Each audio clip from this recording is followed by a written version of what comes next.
Welcome to Tesla Myth Bust. It's your host Buster. I hope you're having a great day and about to get even better by busting myths with me.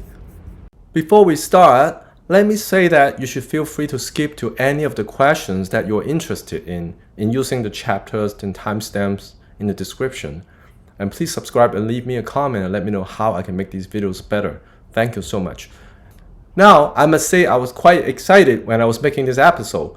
Now in this one, I'm gonna go right into all these names and colorful adjectives that Elon Musk has been called over the years since became one of the most influential, famous and controversial figure in the world, and see if any of those names or adjectives actually have merit to them.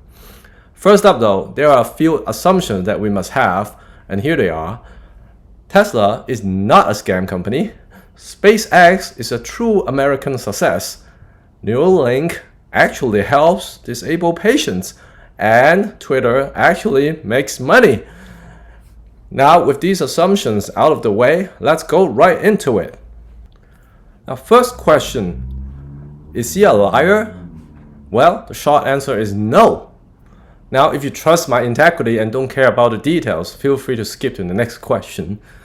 But if you do care about the details, let me tell you that he actually never lied to the public. Never ever. I don't know if he lies in his personal life, but we're not paparazzis here. We're not interested in his personal life. And what's it to you anyway, right? Unless you know him in person, actually your life, you don't need a YouTube video for me to tell you if he lies or not, right? You know better than me. Now, why was he sometimes accused of lying? From what I could gather, there were all related to two things, basically. The first thing is the funding secured tweets. But we don't have to go into that one because the lawsuit has already been settled and widely recognized as just a misspeaking with genuine intentions from Elon Musk. For the details of that, you can look that up. Basically, he was fined and he lost the chairman position, but overall it's a slap on the wrist, not a big deal. Now the second thing that he's accused of lying is about the FSD, that he promised would deliver but were either very late, or the nature of this name, full self-driving, before it was actually sold could be construed as lying. Now I know many disgruntled owners who paid $10,000 or more for the FSD only to have really quirky versions prior to version 12 to play with. And improvements over time seem super slow for the longest time, like for years, and they feel cheated out of Tesla's promise of full self-driving. But as we all know recently, V12 is finally the breakthrough that we've been waiting for, and this week's version 12.4 should finally be considered the delivery of this promise. Of course, the later versions V12.5 or 12.6 will be even better, but 12.4 is really considered good enough for a lot of robotaxi situations, especially in states and cities that are not overly complex. Now, a related argument has been that before the car can actually fully drive itself, it should not be called full self-driving, or you're just lying about what you're selling, right? Now, honestly, this is really just a technicality, because anyone who's tech savvy enough to learn to operate a Tesla, a new type of EV, which works quite differently than a traditional gas or ICE internal combustion engine vehicle, should know the feature is in beta. And with all the car's nags that you must pay attention and put your hands on the wheel at all times, or most of the time, how can you not know that it does not yet fully drive itself? Some people take this really hard for some reason, as if Tesla naming it full self-driving would have a huge leg up on its competitors, misleading, or would kill a bunch of people. But in reality, everybody knows it cannot drive itself yet. And who's Tesla misleading or lying to? Is it the grandpas or the grandmas who would be very gullible to actually believe Tesla can already completely drive themselves without any intervention? Now, even if they're so gullible that they do believe that, the moment they sit in a Tesla and try to drive it, they realize this is nothing like a normal car, and they will be nagged by the system like Cal to put their hands on the wheel a lot of times. And also, before they even start to do that, they will get a disclaimer screen saying that FSD is still in beta, attention and hands are required at almost all times. For your information, Tesla's FSD or autopilot crash rate are actually very, very low, much lower than human driving anyway. That is, of course, with driver's hands still on the wheel a lot of times. So these guys should really take it easy. Tons of software products have awesome names like FSD that's in their ultimate success form, but still in beta. There are other examples. I'll give you a few. For example, General Motors Super Cruise suggests full autonomy, but it's actually a hands-free driving assistance system that requires driver attention and operates only on pre-mapped highways. And then we have NVIDIA's Drive, suggests a fully autonomous driving platform, but in reality, it provides the hardware and software stack for developing autonomous vehicles, not actually allowing you to drive itself, requiring significant development and testing. So does that mean GM and NVIDIA cannot sell this software platform to others? That they are lying? Of course not. People just pick on Tesla because it's by far the most popular EV, that's all. The biggest tree always gets the biggest gusts of wind. In this case, that's Tesla. Now, the second question is he always high? Now, where do some people get this impression? Well, maybe it has to do with his infamous Joe Rogan podcast where he smoked a joint live. Or maybe it has to do with his many tweets from him about drugs. Look at this one and this one. Well, it's no secret that Elon likes to mention drugs often, and it's quite likely that he uses it recreationally. But does it mean he's often high while working? Of course it's not. If you need someone credible to vouch for him, how about SpaceX's COO, Gwen Shotwell? Oh, she said no very clearly.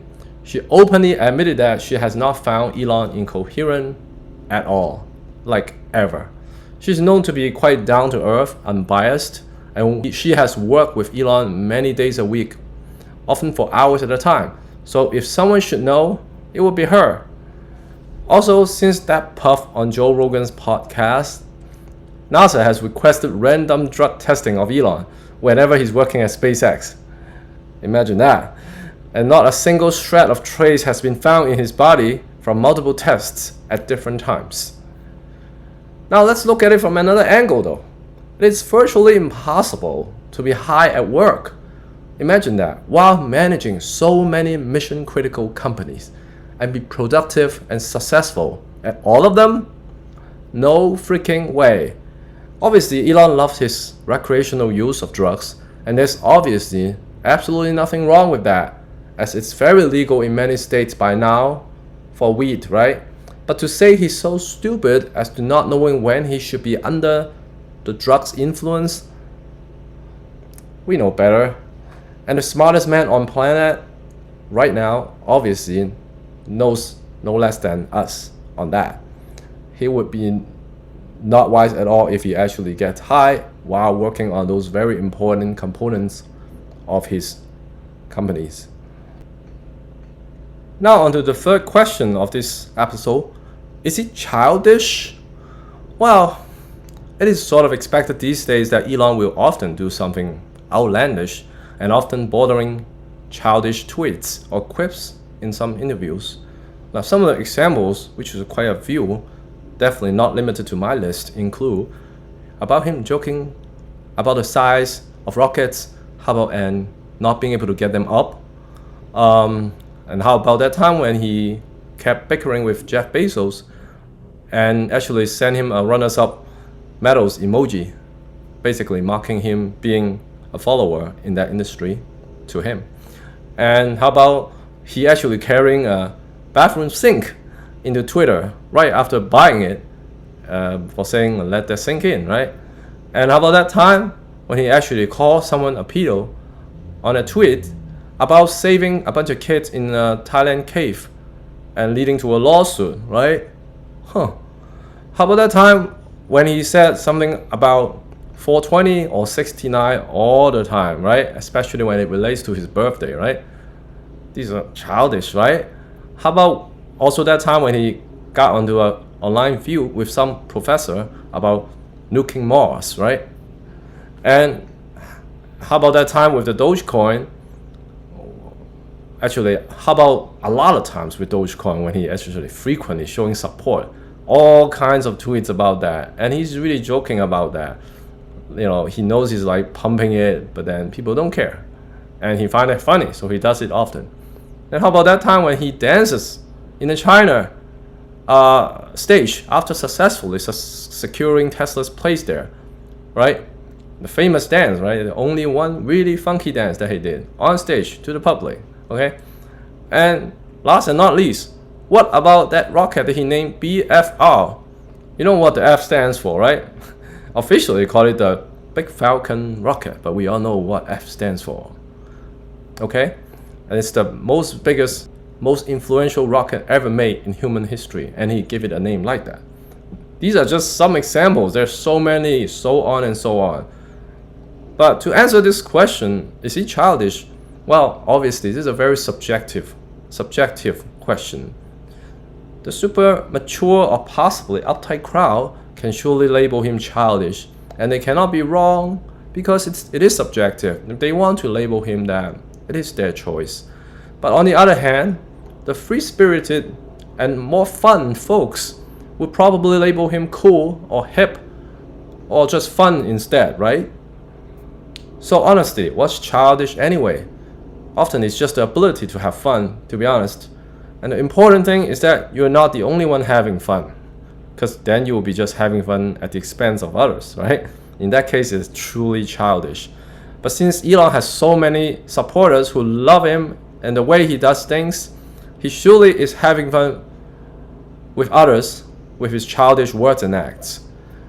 And let's be honest, in the super boring and serious ventures and industry that he's in, multiple of them, wouldn't it be much better to have someone like Elon Musk, some CEO like Elon Musk who still keeps his youthful spirit and playful hard, while executing with a laser-like focus?